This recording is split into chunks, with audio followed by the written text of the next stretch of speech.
Welcome to another video here at DFD Mastery. Super excited for today's content. Today's content is going to be super fun.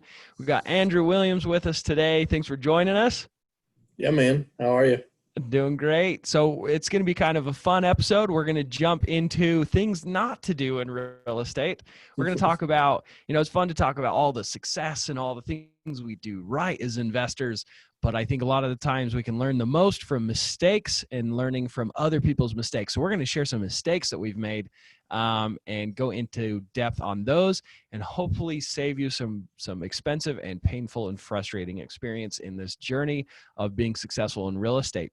So I hope you enjoyed today's content. Don't forget to hit the like button and subscribe, and let's dive right into it. My name is Zack Boothe, and I help people understand how to find discounted properties consistently to buy rentals, fix and flip opportunities, and wholesale. If you're trying to find more discounted properties, check out my free webinar. Go ahead and click on the link below. I'll see you there. I'm super excited to help you start finding massively discounted properties. All right, today, let's do this. Why don't you tell everyone a little bit about you? Where do you live in the world? Can you share that with us? Sure. Yeah. So I live in Ohio. So I'm doing, I'm working the Akron Canton market, and then I'm hoping to get up into Cleveland here once I kind of get my feet wet, and hopefully when I get out doing this full time, then I can expand a little bit up into that. That's where I'm at primarily, is Akron Canton area. Gotcha. So you said when you get into this full time, so you have a full-time day job. What are you doing now? So I do accounting work for a government contractor. Gotcha. So you're doing accounting. Do you absolutely love it? I assume you don't if you're wanting to get out into real estate full time. I absolutely do not love it. Okay. Well, he might be like the rest of the 80% of the people in this world that don't absolutely love what they're doing, which is okay, but you have a beautiful little family, and Yeah. you're taking care of your family. You're doing what you need to do. So, Yeah, for sure. there's a lot of respect in that. And it's great that you're not just settling, right? You're not going, well, it's just kind of what God gave me. Is this what I'm going to deal with, right? I'm going to, but you're like, I'm going to figure out how to do real estate. I'm going to produce financial freedom, to have the time freedom, and to do what I enjoy doing. So you're on the right path. It's awesome stuff. What made you want to get into real estate originally? What pushed you that direction? Yeah, so I was just really looking for something else, and I just was not enjoying the whole, I wanted more freedom to do what I wanted. I wanted more time freedom, and I think that's probably, I don't know, I would say it's probably the number one thing that when people are looking to maybe give up one career and switch to something else that's going to eventually provide them more freedom, whether it's financial freedom or time freedom. Mine was, obviously the financial freedom is important, but definitely the time freedom. I just wanted to be able to do more of what I wanted to do and when I wanted to do it, versus having to say, hey, can I have, having 3 weeks of vacation a year and saying, hey, can I take this off, and having to check with someone when I can have time off. And it's not like the company I work for. It's like asking to go to the bathroom when you're in high school. Yeah, right. Yeah, and it's not like I work for, the people I work with are great and they're a wonderful company. It's not that. It's just I just don't enjoy it, and I wanted the freedom to do what I wanted to do when I wanted to do it, and I wanted something that was going to give me flexibility, but was also going to have, be profitable financially and allow me to grow and scale a business that I could, because I really I like the real estate. I like doing it, but to me, it's a means to an end. I want this. My goal is to have this basically be a business that is almost as a servant that I can manage with minimal work and minimal effort, and then go focus on other things. So, love it. Well, you've got this dream to have all this time freedom. How long ago did this journey start? This desire to have that, and you started looking into real estate? So I really got serious. I lived in West Virginia, and then I moved up to Ohio. The market in West Virginia is there's just not as much opportunity in West Virginia per se. Mm-hmm. Not that you can't do it. I know some folks that have done it, but there was a lot more opportunity here in this kind of market. So, my son was born last fall, and I probably really got serious shortly after he was born, Mm-hmm. and really kind of hit the ground running probably in around January of this year is when I really started. I was building my cash buyers list. I was like, I was a part of a mentorship program and I was doing things, but then I really kind of tried to take it seriously probably January of this year and really move forward with it. Gotcha. So about January, how long have you been a part of the DFD Mastery program?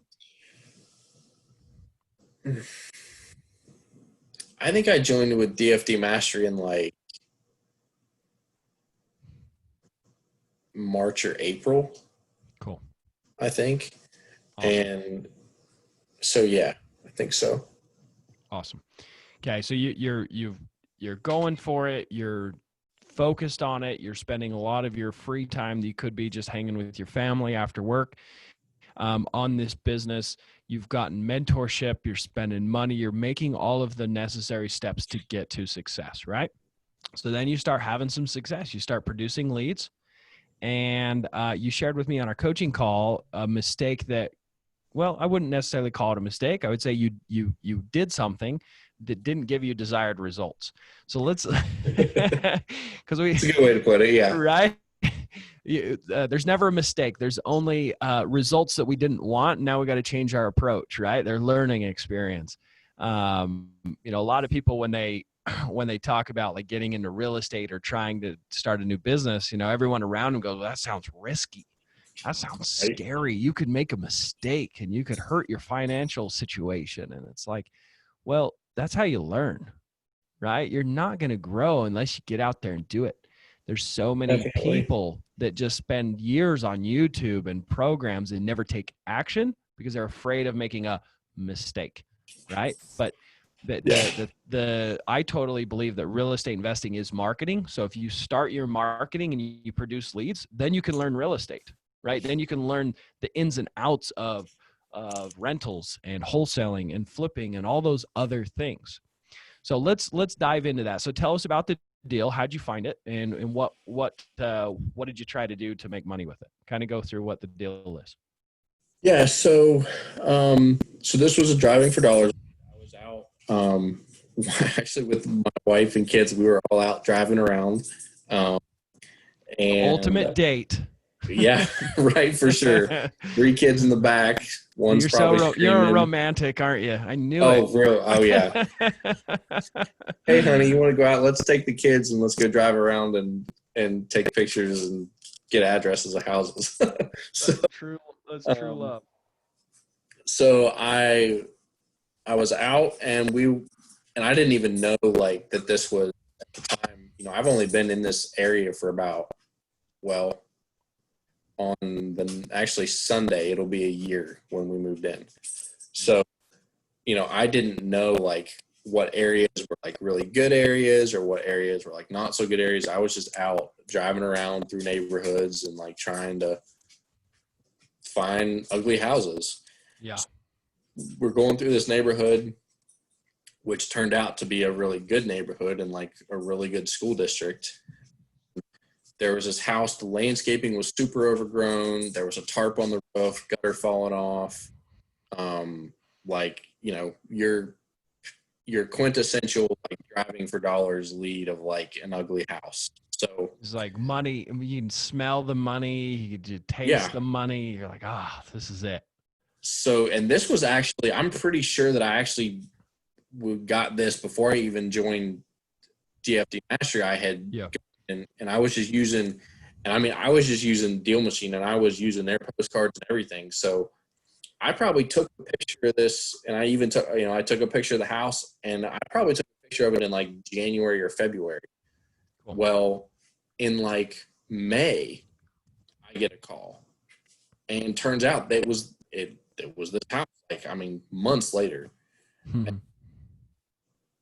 the guy was like, "Hey," and actually, the owner that called me, it was a friend of his, and it was like, "Hey, I've had other people call about this house, but like, we got your postcard," and he's like, "Patrick, blah blah blah blah." I'm like, "Okay, cool." Well, so went out. I got the seller's phone number, and I said, "Hey, like to maybe, come out." He's like, "Well, I've got stuff. I want to wait." I'm like, "Okay." So he wanted to wait like a week or two, and I started kind of doing some research on the property. I'm like, "Oh man, like this could turn into a good deal." And so I called him. I was like, "Hey, is there any chance I could come out sooner?" He's like, "No." He's like, I said, "Okay, well, what about next Saturday?" He's like, "Okay, well, like a week before he called me, he's like, "Hey, I'm ready. Can we meet up there?" I'm like, "Okay, great." So I went out there. I met on a Saturday morning.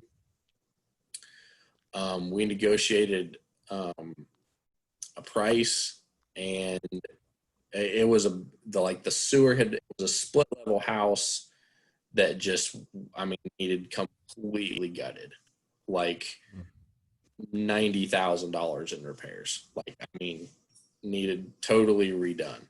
Yeah. And so if we're talking about this deal in particular, there's actually two lessons that I learned. First lesson was don't be a cash buyer's employee, because I blasted it out to my buyers, and I had a guy say, "Hey, can I come the day before the showing that I was supposed to have?" He's like, "Hey, can I come out and see it?" So it wasn't very far, like 10 minutes from my house. So I'm like, "Okay." And he offered me, well, hold on, let me back up, because so I called a couple guys that I knew, because I'm pretty new. I had no clue about, estimating repairs, and I knew this was a big job. So I called these two guys out, and I said, "Hey, could you help me on like get an estimate of the repairs?" And they said, "Yeah." They came out and they're like, "We could only maybe offer you like, 35,000 or something," which I was going to try to send it out to my buyers at 50, and they told me 35. I was like, "Oh crap." So then I got scared. So I'm like, "Okay, well, I'll maybe send it out for 40, like try to, find that happy medium." Well, send it out. Guy says, "Hey, I want to come out and see it." So send it out Sunday. The guy says Monday, "Hey, I want to come out and see it." Go out Monday, and he's like, "I'll offer you 42. And long story short, reluctantly, I accepted. Fast forward, I'm talking with someone else about that deal. It turns out we were actually talking about a different deal that I had, and I told him my asking price for the other deal, and I said 50. He said, "Well, if you can get me in tonight, I'll give you 55. Well, long story short, he was going to offer me 55 for that house that I just accepted an offer for 42 on. Dang it. So I left 15 grand on the table for that. So don't be a cash buyer's employee is lesson number one. So let's hurry and talk about what that means. So when you have a wholesale deal, you have a purchase contract for sale. I teach my students the process that you want to follow is highest and best, right? Yeah. When you send out that email, you don't say, "Hey, I've got an offer for 40. If you offer 42, I'll sell it to you." Don't do that, because you're going to burn the bridge. These cash buyers know. It's just like if you talk bad about your a mutual friend to a friend. He's going to be like, "Dude, what is this dude saying behind my back?" Right? So you betray their confidence and their trust in you. So if you're like, "Listen, I'm not going to disclose the offers I have. It's highest and best. I got to give everyone a chance to buy these houses," right? I want you all to make a profit. So if you can't make a profit on the price that you give me, don't do that. If I'm asking 50 and you can't make a profit at 50, offer me less. But I take highest and best.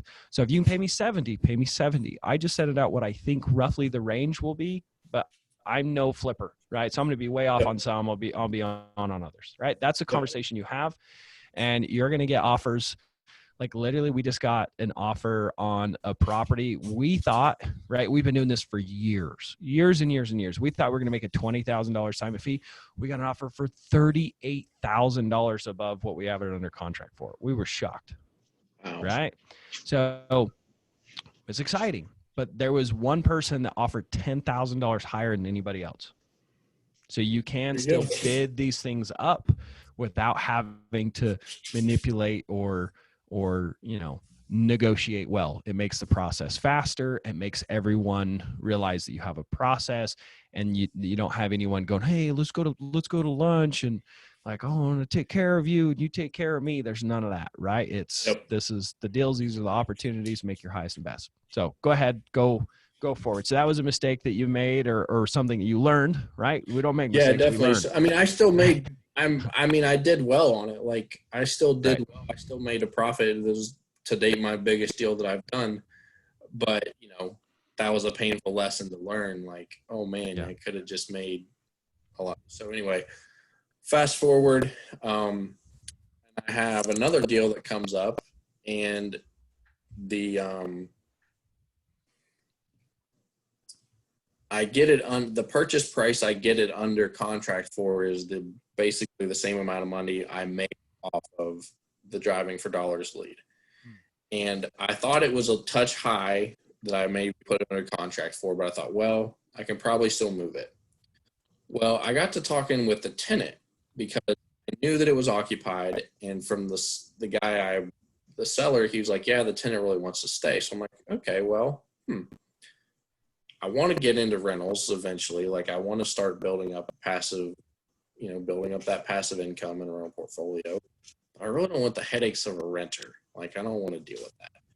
So I'm like, if I could sell it to this guy on a land contract, then all of the maintenance and repairs, all that jazz is his responsibility. So share with the followers. Use some lingo here. Not everyone knows what a land contract is. Can you share what you mean by you bought it with a land contract? Sure. So I purchased it outright for cash from the seller. Okay. My plan was to sell it to the current tenant on a land contract. And basically a land contract is like a rent to own. I essentially play the bank. The tenant gives me a down payment of X amount of dollars, and then I finance the rest of that purchase price over a period of time. Perfect. And so I was actually going to end up tripling my investment doing the land contract route. I thought, oh man, this is great. Like I'm not going to have the headaches of being, a landlord. Like he really wants to stay in the property. He's got a job. What could go wrong? What could go wrong? Exactly. Famous last words. So, no, famous last words is hold my beer, isn't it? Yeah. So, which is essentially what you did. You're like, watch this. Oh, I'm so smart, right? Uh-huh. Tell us about what happened. Exactly. So this deal closed on like July 1st. So just over a month ago.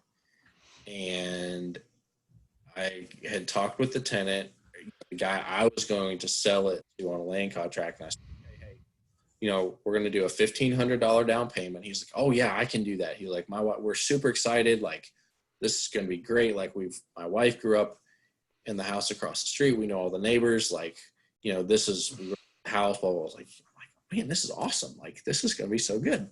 Like, this guy's super stoked about it. I'm happy about it. Like, we're all good. Yeah. So, week goes by.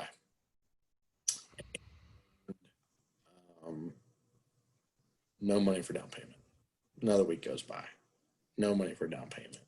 Another week goes by. No money for down payment. Not to mention no rent money either. Like, so I haven't gotten anything I've owned that, I got this house now, but I got nothing to show for it other than what I paid for it and the insurance I'm paying on it. Right. Another week goes by, nothing. Another week goes by. So now we're like to today. So we've been in this 5 weeks, and I've gotten $170 on a house that I paid over $20,000 for, that I, should rent for easily $600 to $650 a month. Right. And, you know, and the tenant, he's not a bad guy. Like he's not a bad guy, but at the same time, it's like what I should have done was not get shiny object syndrome and should have not diverted my focus away from wholesaling, which is what I primarily want to focus on and want to do. And, you know, I should have just tried to, you know, really work to try and move it. I took the easy road. And honestly, it really was. Looking back, the easy thing to do was just hold it and hope, because that's really all I did, was hope that this guy was going to be able to make it work without really having any knowledge of, you know, I didn't really vet the guy. I mean, so I don't really know like what his financial situation is. I don't really know, is it realistic for him to be able to come up with this money and do this down payment? This, you know, is it really realistic? That, you know, so what are you doing now? Are you going to have to evict this person and now sell it? I'm just going to sell it. Yep. I think I can probably sell it for a couple thousand more than I bought it for. So that's my first route. I'm just going to try, and I actually have a walkthrough scheduled this weekend for it to try and sell it. So cool. So now you're the motivated seller. Now I am the motivated seller. So I get to be. Let's talk about the problem this is for you in your business right now, right? So you got into this business to get a wholesaling business going. So for those that are watching this, they don't know necessarily what that means. So I teach this constantly, that regardless if you want to flip houses, you want to buy rentals, you want to sell purchase contracts, right, before you close on them, which is wholesaling. Regardless of what you want to do, you have to get leads. So the business is marketing. Real estate investing is marketing. So you've got a marketing system now. You got deals coming in, and you went, okay, I'm going to get these deals, and I'm going to quickly sell them and take some of those profits and grow my business and continue to do more deals and bigger deals and get good at that system of finding more deals, right? But like you said, you found shiny object syndrome. So all this cash that you've been making, that you've been setting aside, you went, hey, I've got 20 grand. I could just close on this house and I could get a rental. Oh, how great is this, right? But then that tenant doesn't perform. You don't have systems in place. You don't have extra money set aside to deal with that kind of situation. You're not ready to take a few $1,000 loss. Now you don't have cash for marketing. And because this business is marketing, you no longer have a business because you no longer have money for marketing, right? So I want everyone listening to this, that one of my favorite strategies for new people that are starting is wholesaling, because it's one of those things that takes less risk and less experience and less knowledge, less systems, less of all of those things. So I am the perfect example of making this mistake multiple times before I learned.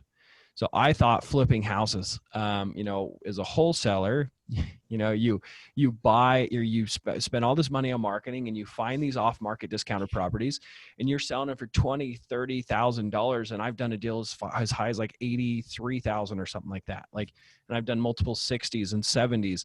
And you go, man, I'm really smart, right? You start to let it go to your head, and you're like, man, I can flip houses. I can do rentals. I can do all these other things, right? Which you can, but it's just as hard to figure out and learn as it is to wholesale, right? And to set up that business. And so you go at it with this, if I can wholesale, I can do everything else as well. And I start hearing about my flippers that are paying me 30, 40 grand. They're making 40, 50 grand on flipping the house. It's like, well, shoot, I can just do that too. And then I can make 80, 90 on this deal instead. But, and on paper, everything looks wonderful. Just like with your situation, right? It's like, how could this ever go wrong? Right. And I have gotten stuck with major problems. Like here's one example. We had a flip. We painted the brick, but supposedly you're not supposed to paint the brick in that district because it's part of a historical area in the city, which is a big joke. So they made us remove the paint. So we had to get a sandblaster out there. It cost us a lot of money, but that removed all the brick mortars. And then we had to have the brick remortared. Like, dude, it was a nightmare. Huge loss on that one. And they're on paper, a lot of the times it's simple. So I'm going to give you a story of a deal most recently.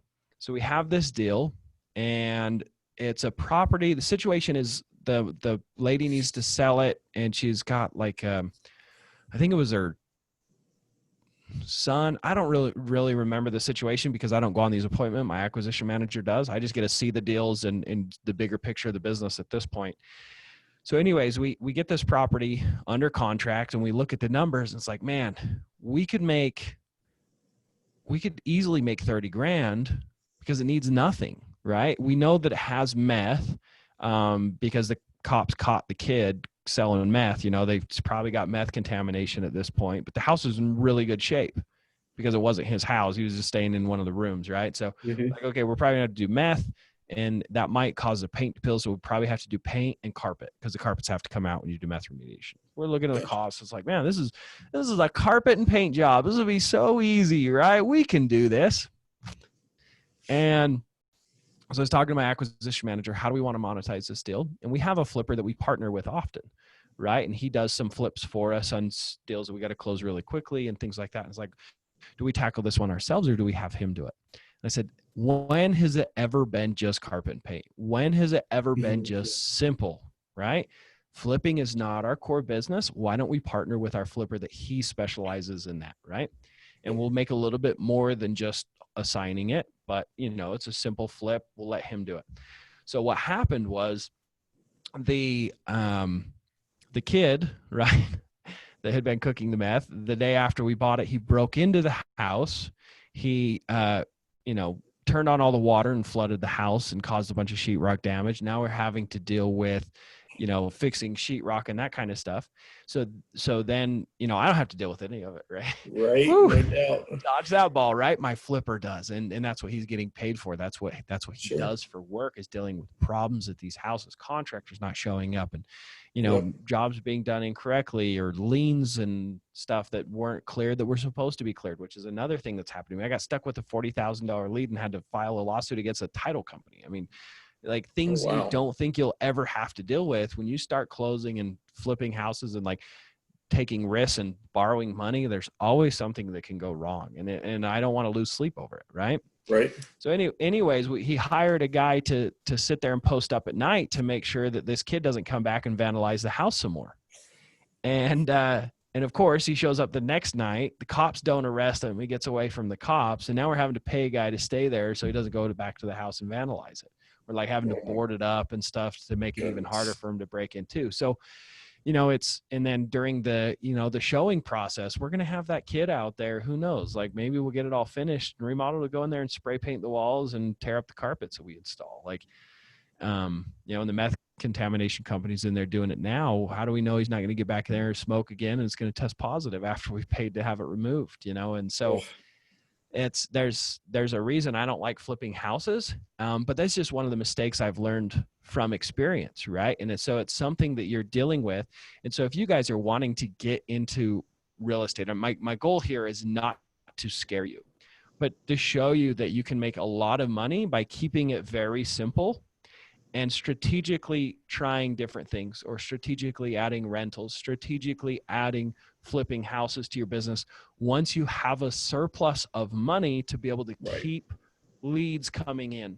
Yep. That if you have to spend time on dealing with tenants or flips, that it's not going to take you away from your core business, which is finding discounted properties, right? Exactly. Yeah. Once you get to the point where you have an automated business where people are servicing your leads, people are producing your leads, other people, that's their full-time focus, everything that they do, then you can approach other things, other projects, right? I'm a real estate coach and mentor, and I could not be that if I didn't have a team running my investing business, because I don't make a lot as a coach yet, but I do it because I love it, right? Because I love helping my students. And so I hope that you guys got a lot of information and a lot of tips out of today's content. Is there any other thing that you would like to share with them? Any other life lessons or real estate lessons that you'd like to share? Yeah, no, I think it's just easy to get shiny object syndrome. Like there is so much content out there. Yep. There's so much content, and it's good content. Like there's bad, but like there's so much legitimately really good content out there. It's just it's really easy just to get, hooked on YouTube. Like, and all you're doing is like listening to podcasts and YouTube videos about like the people who are doing it. So don't do that. Just go out and take action. Like, just go out and do it and learn, because you're never going to learn everything. Like, what's your advice to not get shiny object syndrome? Because you say go out and go to work and hustle, but how do they know what to focus on and not have shiny object syndrome? What would you suggest? I think it's just pick, to me, honestly, driving for dollars is probably the easiest way and the cheapest way to generate leads. Like, obviously that's the core of your business, but we look at direct mail, you look at like PPC and SEO stuff, you look at all other form, or cold calling and driving for dollars. Like, if you wanted to find probably in driving for dollars, you don't have to pull a list necessarily. You just get in your car and you go out and you drive around. Like, and you don't even have to have deal machines if you want to. Like, just go out and write down the addresses and skip trace the addresses and call them. Like, that's if you want to do it. So just find one way that you're going to generate leads, and don't pick another marketing channel until you do one or two from that channel. Like, don't go out and start direct mailing or doing PPC or something else until you've done one or two deals from driving for dollars. Like, and get. No, I wouldn't even say change driving from dollars until you have driven your entire market every 6 months and you redrive it every 6 months, and you fully feel like you've squozen every amount of juice out of driving for dollars.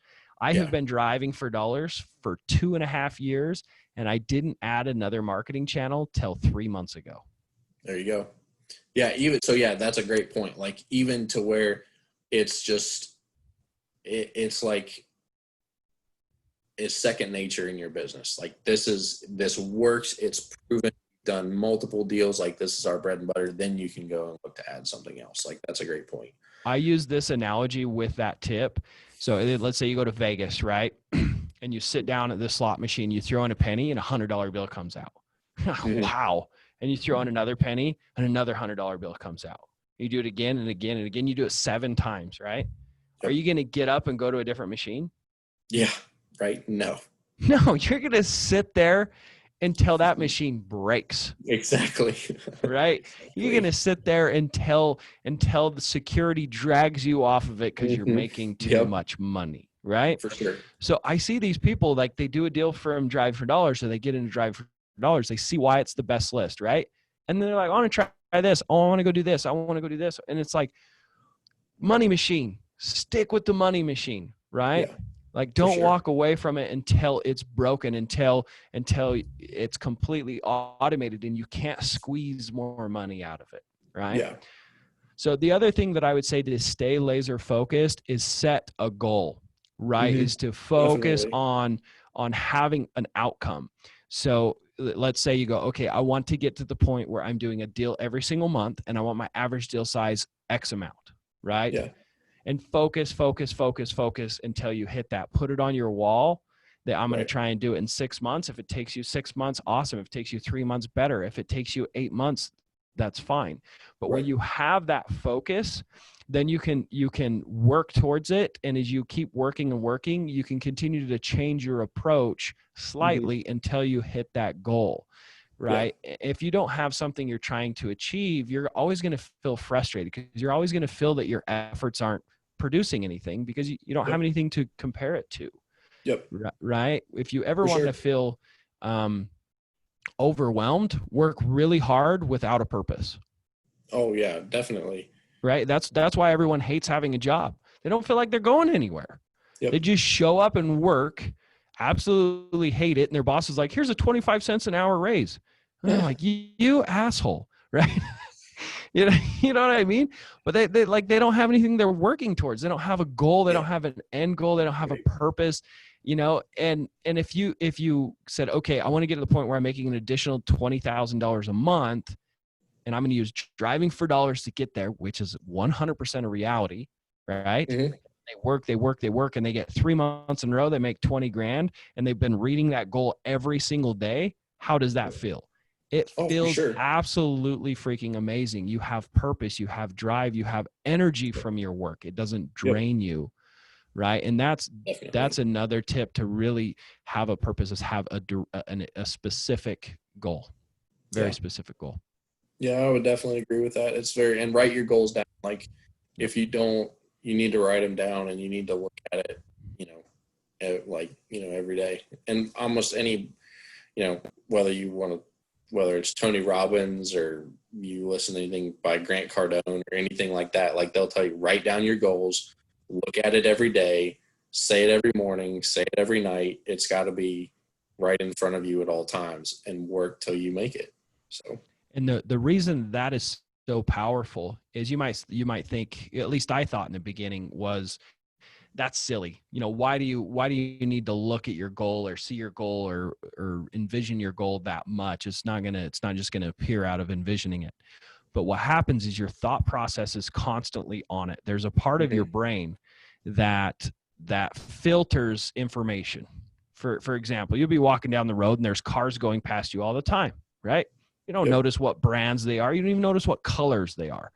But Right. let's say you start to research a specific brand or a specific car because you want to buy it and you're really excited about it and it means a lot to you. All of a sudden, they're freaking everywhere. Yep. Did that car all of a sudden appear? No, it was there the whole time. But Yep. your brain, you've been focusing on something. And so your brain goes, hey, that's important information. This dummy wants to notice it. Right. Yep. And so you start noticing it. And so if you go, okay, I want to make $20,000 a month. I want to make $20,000 a month. I want to do wholesaling. I want to do driving for dollars. I want to find discounted properties. Guess what? They're freaking everywhere because your mind's looking for it. Not only that, the opportunities are everywhere. The doors that you need to walk through will appear because you're looking for them, right? Yeah. That's why it's so powerful. Yep. So awesome tips. This has been awesome content. If you guys have any information that you'd like us to cover in future videos, make sure you leave a comment in the comment section. I really appreciate you being here with us today. And don't forget to hit the like and subscribe, and more great things coming. We post 3 times a week. So hit the bell so you can get notification once we upload a video. So we'll talk to you all soon. Thanks for joining me, and we'll talk again. We'll see you on the next coaching call.